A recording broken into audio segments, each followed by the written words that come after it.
जय हिंद, वंदे मातरम। स्वागत है आप सभी का फेक एग्जाम यूट्यूब चैनल पर। दोस्तों, अगर आप झारखंड JFWC की परीक्षा देने वाले हैं तो आज हिंदी का चौथा प्रैक्टिस सेशन होने वाला है, जिसमें हमने केवल वही प्रश्न शामिल किया है जिस प्रकार के प्रश्न आपके एग्जाम में पूछे जाते हैं। तो आपको सेशन में अंत तक बने रहना और अंत में कमेंट करके अपना स्कोर जरूर बताना है। तो चलिए सेशन को प्रारंभ करते हैं और पहला शानदार प्रश्न देखते हैं।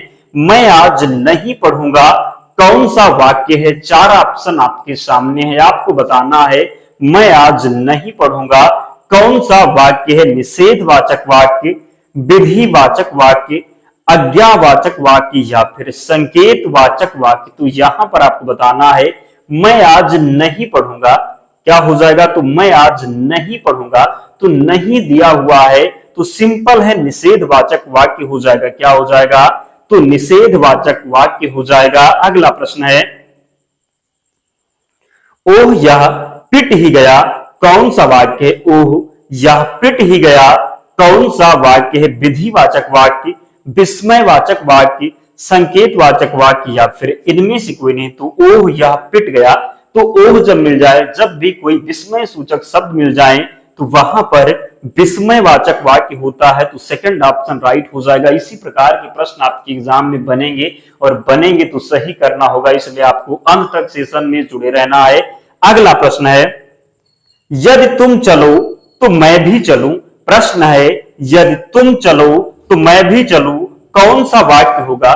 विस्मयवाचक वाक्य, आज्ञावाचक वाक्य, संकेतवाचक वाक्य या फिर निषेधवाचक वाक्य। तो आपको बताना है यदि तुम चलो तो मैं भी चलूं, तो यह संकेत दे रहा है किसको? आपको संकेत दे रहा है कि यदि तुम चलो तो मैं भी चलूं। तो सिंपल है, यहां पर संकेतवाचक वाक्य हो जाएगा। क्या हो जाएगा? तो यदि तुम चलो तो मैं भी चलूं, तो जब भी संकेत दिया जाए तो संकेतवाचक वाक्य हो जाएगा। विस्मयवाचक वाक्य में हमने आपको बताया कि कोई विस्मय सूचक शब्द का प्रयोग हो, ओ हो गया, आ हो गया, ये सब जो शब्द हैं विस्मयवाचक हैं। और बात करें आज्ञावाचक वाक्य, तो जब आज्ञा दी जाए, जैसे किसी काम के लिए आप कहते हैं कि आप ये काम कर लीजिए, यानी कि आज्ञा दे रहे हैं, तो यहां पर आज्ञावाचक हो जाएगा। निषेधवाचक में हमने आपको बताया नहीं मिल जाए तो निषेधवाचक वाक्य होता है। अगला प्रश्न है, तुम अपने काम में सफल रहो कौन सा वाक्य है? इच्छावाचक वाक्य, संदेहवाचक वाक्य, विधिवाचक वाक्य या फिर इनमें से कोई नहीं।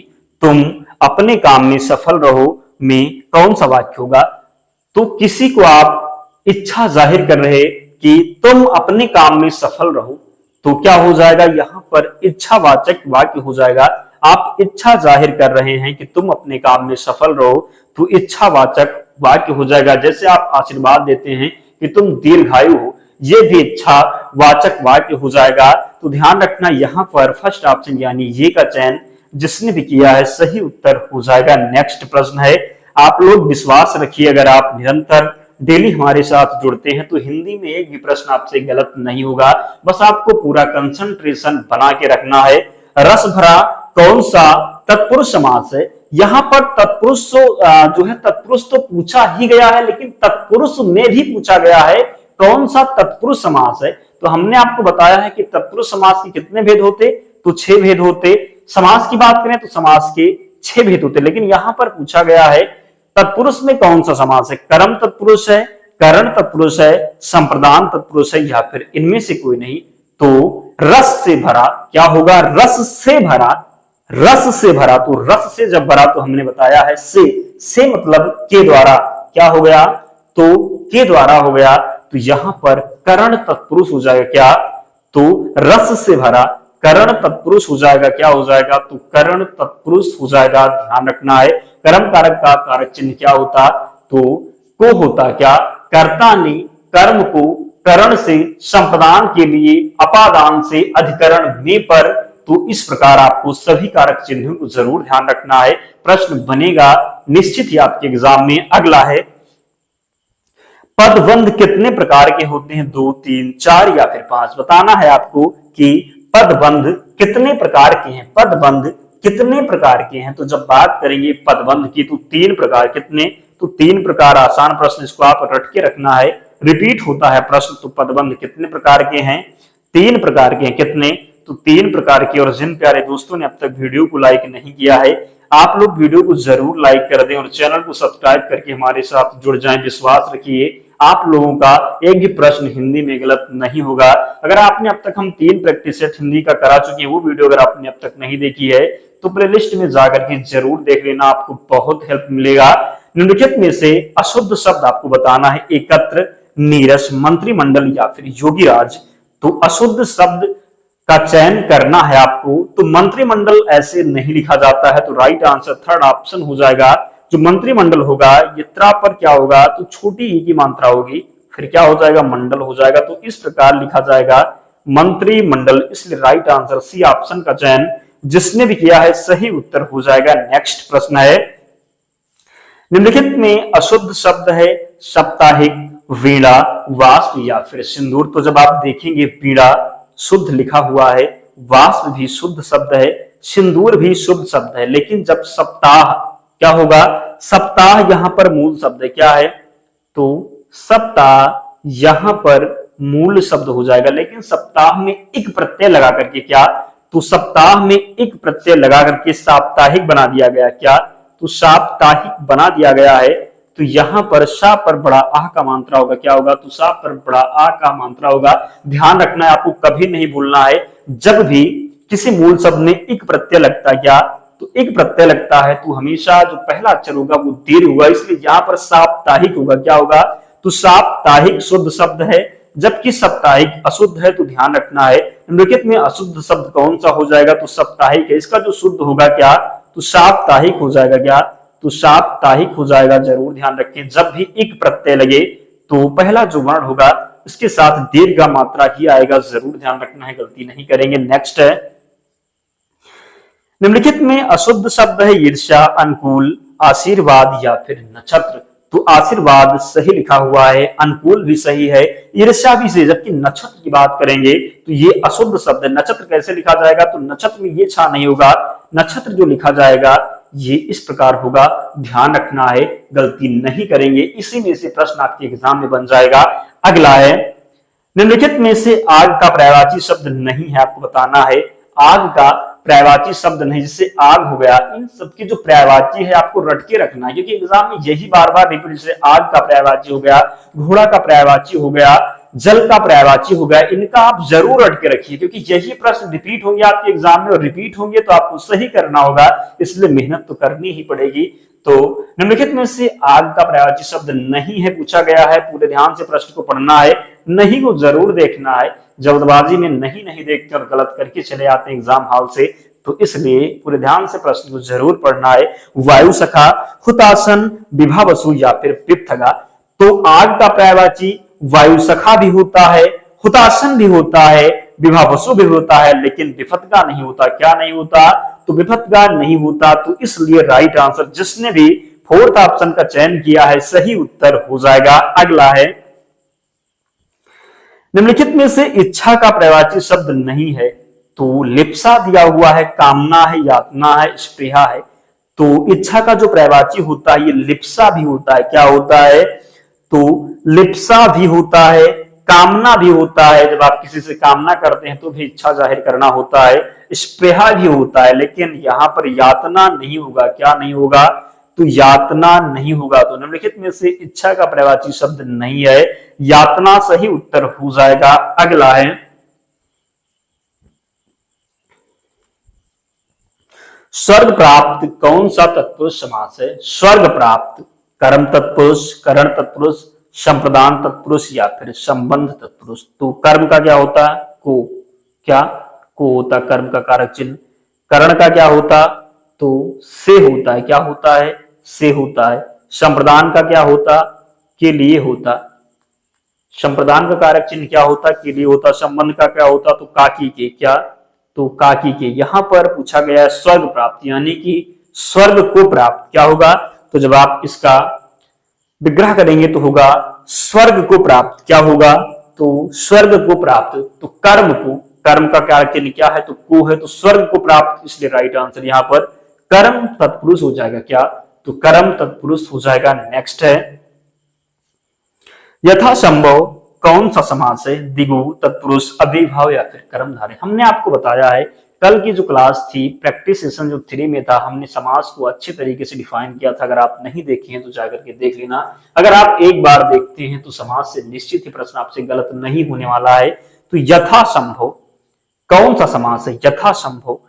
बात करें कि समास के कितने भेद होते, कितने प्रकार होते, तो 6 होते। कितने? यहाँ पर द्विगु समास दिया हुआ है, तत्पुरुष है, अव्ययीभाव है, कर्मधारय है। यथासंभव, यथा यहाँ पर क्या लगा हुआ है? तो यथा उपसर्ग लगा हुआ है। हमने आपको बताया था कल, जब भी उपसर्ग लगा हुआ मिल जाए, पहला जो शब्द हो अव्यय हो, वहां पर क्या होता है? अव्ययी भाव समास होता है। क्या? तो अव्ययी भाव जो है समास होता है। यथा संभव हो गया, यथा रुचि हो गया, इन सब में जो होगा अव्ययी भाव समास होगा। द्विगु में हमने आपको बताया पहला पद आपको संख्यावाची मिलेगा। तत्पुरुष समास में क्या होगा? तो कारक चिन्हों का लोप होगा। क्या होगा? तो कारक चिन्हों का लोप होगा। कर्मधारय की बात करेंगे जो, तो कर्मधारय में क्या होगा? तो एक पद विशेषण होगा और दूसरा विशेष्य होगा। तो विशेषण और विशेष का संबंध होगा तो कर्मधारय समास हो जाएगा, जैसे कमल नयन हो गया। तो इस प्रकार आपको ध्यान रखना है। अगला है वीणापाणी कौन सा समास है? करण तत्पुरुष समास, कर्मधारय समास, बहुवीर समास या फिर द्वंद्व समास। क्या हो जाएगा? वीणापाणी में कौन सा समास होगा? वीणापाणी। वीणापाणी किसको बोलते हैं? मां सरस्वती को बोलते हैं। जो वीणा जो है वीणा धारण किए हुई है, तो ये किसी तीसरे पद की तरफ इशारा कर रहा है। क्या? तो वीणापाणी किसी तीसरे पद की तरफ जब इशारा किया जाए, कोई पद प्रधान ना होकर के किसी तीसरे पद की तरफ इशारा हो, तो वह वीर समास होता है। तो यहाँ पर राइट आंसर हो जाएगा वह वीर समास। जरूर ध्यान रखें। बात करें करण तत्पुरुष, तो करण का हमने बताया ही करण से होगा कर्मधारय समास। विशेषण विशेष का संबंध, द्वंद्व समास, दोनों पद प्रधान होंगे। जैसे रात दिन हो गया। क्या? तो रात दिन हो गया। आपको कमेंट करके बताना है कि पाप पुण्य में कौन सा समास होगा। पाप पुण्य में कौन सा समास होगा? कमेंट करके जरूर बताएं। नेक्स्ट है दुअन्नी कौन सा समास है? आपको बताना है दुअन्नी में कौन सा समास है? अव्ययी भाव समास, कर्मधारय समास, बहुवीर समास या फिर द्विगु समास। तो आसान प्रश्न है, मैंने आपको बताया है दुअन्नी। जब भी पहला पद संख्यावाची हो, आसान प्रश्न क्या हो जाएगा? द्विगु समास हो जाएगा। अव्ययी भाव समास, पहला पद उपसर्ग होगा, अव्यय होगा, कर्मधारय, विशेषण विशेष का संबंध, बहुवीर किसी तीसरे पद की तरफ इशारा। अगला है निम्नलिखित में से पानी का पर्यायवाची शब्द नहीं है? अंबु, शर, मेघ पुष्प या फिर नीर। तो आपको बताना है निम्नलिखित में से पानी का पर्यायवाची शब्द नहीं है। तो जरूर कमेंट करके बताएं। अंबु भी पानी का पर्याय है, मेघ पुष्प भी है, नीर भी है, जबकि यहाँ पर सर नहीं होगा। क्या नहीं होगा? तो सर नहीं होगा। तो वी ऑप्शन का चयन जिसने भी किया है सही उत्तर हो जाएगा। नेक्स्ट प्रश्न है निम्नलिखित में से घर का पर्यायवाची शब्द नहीं है? पावक, सदन, शाला या फिर निकेतन। तो अगर पिछला प्रश्न आप सही से देखे होंगे पूरे ध्यान से, तो हमने आपको आग का पर्यायवाची बताया था, जिसने पावक बताया था। तो पावक जो होता है ये आग का पर्यायवाची होता है। किसका? तो अग्नि का जो पर्याय होता है ये पावक होता है। तो ये घर का नहीं होगा। बाकी सदन जो है ये घर का पर्याय है, शाला भी है, निकेतन भी है। तो ये तीनों घर के पर्याय हैं, जबकि पावक अग्नि का पर्याय है। तो जरूर ध्यान रखिएगा। नेक्स्ट है विशेषण कितने प्रकार के होते हैं? 2, 4, 6 या फिर 3। हूबहू प्रश्न मिलेगा एग्जाम में, ध्यान रखना। विशेषण या पूछ लेगा या फिर सर्वनाम पूछ लेगा, इनके प्रकार पूछेगा या फिर अव्यय के प्रकार पूछ लेगा। तो ध्यान रखिएगा विशेषण के कितने प्रकार होते? विशेषण के कितने प्रकार होते? 4 प्रकार होते। कितने? तो विशेषण के जो प्रकार होते ये 4 प्रकार होते। कितने? तो विशेषण के 4 प्रकार होते। अगर यहाँ पर सर्वनाम पूछा जाए तो सर्वनाम के 6 प्रकार होते। अव्यय के कितने प्रकार होते? तो 4 प्रकार होते। ध्यान रखना है। अगला है सर्वनाम के कितने प्रकार होते? अभी आपको हमने बताया, आसान प्रश्न हो गया आपके लिए। 6 कितने? तो सर्वनाम के कितने प्रकार होते? 6 प्रकार होते। अगला है उत्पत्ति की दृष्टि से शब्दों के कितने भेद हैं? 2, 4, 5 या फिर 7। तो उत्पत्ति की दृष्टि से जब भी पूछा जाए उत्पत्ति की दृष्टि से शब्दों के कितने भेद हैं? तो 4 भेद हैं। कितने? तो उत्पत्ति की दृष्टि से शब्दों के 4 भेद हैं। अगला है रचना की दृष्टि से शब्दों के कितने भेद? जब उत्पत्ति की दृष्टि से पूछा जाए तो 4 लगा देना, और जब रचना की दृष्टि से पूछा जाए तो 3 लगाना। कितना? तो 3 लगाना है रचना की दृष्टि से। यहाँ पर राइट आंसर वी ऑप्शन का चयन जिसने भी किया है सही उत्तर हो जाएगा। और एक बात दोस्तों आपसे विनम्र निवेदन है, जिसने भी अब तक वीडियो को लाइक नहीं किया, आप लोग वीडियो को जरूर लाइक कर, क्योंकि बहुत मेहनत लगती है एक एक प्रश्न को कलेक्ट करने में। और फिर वीडियो बनाने में आपके लिए अगर हम इतनी मेहनत करते हैं तो आप हमारा इतना तो सहयोग कर ही सकते हैं। तो आप लोग वीडियो को जरूर लाइक कर दें और चैनल को सब्सक्राइब करके हमारे साथ डेली जुड़ें। निश्चित ही यहाँ से आपको बहुत फायदा होगा। अगला है, संज्ञा के कितने भेद हैं? 2, 4, 5 या फिर इनमें से कोई। जब सिंपल पूछा जाए कि संज्ञा के कितने भेद हैं तो 5 भेद होते हैं, लेकिन यहीं पर अगर प्रश्न लगा देता कि उत्पत्ति के आधार पर संज्ञा के कितने भेद होते हैं तो उत्पत्ति के आधार पर संज्ञा के 3 भेद होते हैं। जब सिंपल पूछा जाए संज्ञा के कितने भेद तो 5 लगा करके आना है। नेक्स्ट है, विकारी और अविकारी शब्दों के कितने भेद हैं? 2, 4, 6 या फिर 8। तो राइट आंसर 8 हो जाएगा। क्या? तो विकारी और अविकारी शब्दों के कितने भेद हैं? तो 8 भेद हैं। कितने? तो विकारी और अविकारी शब्दों के 8 भेद हैं। अगला है, इनमें से कौन सा शब्द संज्ञा से बना हुआ विशेषण है? कृपा, जाति, नमक या फिर कुलीन। इनमें से कौन सा शब्द संज्ञा से बना हुआ विशेषण है? कृपा, जाति, नमक या फिर कुलीन। तो बात जब करेंगे कौन सा शब्द है जो संज्ञा से बना हुआ विशेषण है तो कुलीन हो जाएगा। क्या? तो कुलीन हो जाएगा। क्या? तो सही उत्तर कुलीन हो जाएगा। नेक्स्ट है, यथा समय में समास है। तो यथा हमने आपको बताया था, यथा हो गया, यथा रुचि हो गया। जब भी यथा आपको उपसर्ग लगा हुआ मिल जाए, आसान प्रश्न आपके लिए हो गया। क्या हो जाएगा? अव्ययी भाव समास हो जाएगा। क्या? तो अव्ययी भाव समास हो जाएगा। अगला है, प्रत्येक समास है। प्रत्येक में कौन सा समास है? द्वंद्व, दिगु, अव्ययी भाव या फिर क्रमधारय। तो प्रत्येक। क्या? प्रत्येक। तो प्रति यहां पर उपसर्ग है। क्या उपसर्ग है? तो प्रति उपसर्ग है। तो जब भी उपसर्ग लगा हुआ मिलेगा तो आप क्या लगाएंगे? अव्ययी भाव समास लगाएंगे। क्या? तो अव्ययी भाव, द्वंद्व, दोनों पद प्रधान, दिगु, पहला पद संख्यावाची, क्रमधारय, विशेषण विशेष का संबंध ध्यान रखना है। नेक्स्ट है, तिरंगा है क्रमधारय समास, बहुवीर समास, द्वंद्व समास या फिर इनमें से कोई नहीं। तो तिरंगा, तिरंगा में जो समास होगा ये दिगु समास होगा। क्या होगा? तो तिरंगा में दिगु समास होता है, क्योंकि तिरंगा यानी कि संख्यावाची दिया हुआ है तो क्या हो जाएगा? दिगु समास हो जाएगा। तो दिगु यहाँ पर है नहीं, इसलिए यहाँ पर इनमें से कोई नहीं राइट आंसर हो जाएगा। तो तिरंगा में समास दिगु समास है। अगला है, कवि का स्त्रीलिंग रूप क्या होगा? कवयित्री, कव्याणी, कवित्री या फिर इनमें से कोई नहीं। तो कवि का स्त्रीलिंग जो होगा ये कवित्री होगा। क्या होगा? तो कवित्री, वो भी सी टाइप, जो सी में जो लिखा हुआ है कवित्री, सही उत्तर हो जाएगा। क्या होगा? तो कवित्री हो जाएगा। कवि का स्त्रीलिंग रूप क्या होगा? कवित्री हो जाएगा।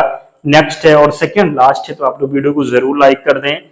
सूर्य का स्त्रीलिंग रूप क्या है? बताना है। सूर्य का स्त्रीलिंग रूप क्या है? सूर्याणी, सूर्य, सूरा या फिर सूर्या।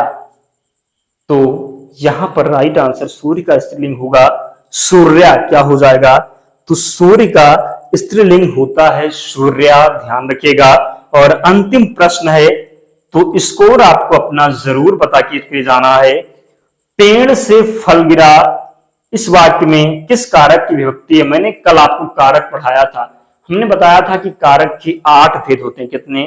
तो 8 भेद होते हैं। अपादान कारक हमने बताया था।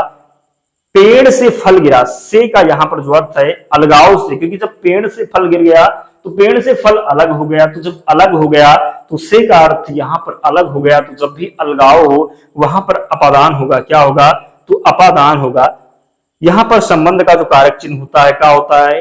तो का की के संप्रदान के लिए अधिकरण में पे, जैसे ध्यान रखना, कर्ता ने कर्म को करण से संप्रदान के लिए, अपादान से अधिकरण में पे, अधिकरण का क्या हो जाएगा? तो में पर हो जाएगा। संबंध काकी के रारी रे नानी ने हो जाएगा।